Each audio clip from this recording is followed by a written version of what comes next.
Après l'obéissance, au chapitre 5, saint Benoît aborde la question du silence,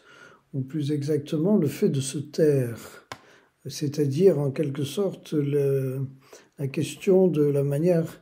de dire ou de ne pas dire, ou de dire de manière appropriée, et de pratiquer l'économie de la parole en quelque sorte.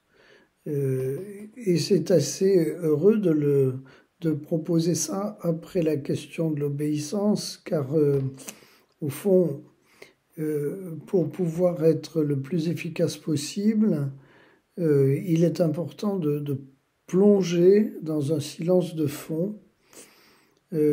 qui permette en quelque sorte d'éviter la dispersion d'une parole trop facile et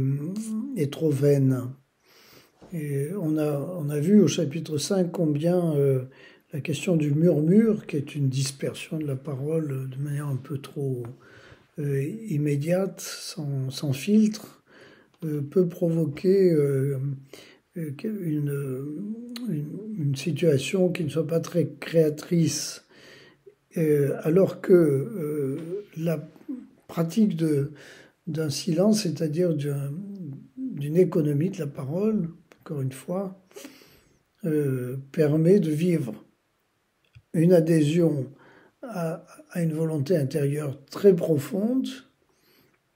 pour devenir créateur. Et il ne s'agit pas simplement d'appliquer une règle qui serait surimposée pour devenir quelqu'un qui correspond au modèle établi d'une personne silencieuse. Non, il s'agit d'infuser en nous la possibilité de recevoir le don de la vie en pratiquant cette ouverture du silence. Comme une espèce, selon l'expression employée plusieurs fois, comme une espèce de développement tout à l'intérieur de nous d'un écran blanc qui accueille volontiers, qui laisse pénétrer en quelque sorte et qui permet une multiplicité de représentations et de choix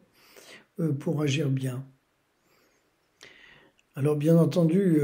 non seulement ce silence, nous sommes invités à le pratiquer au jour le jour d'une manière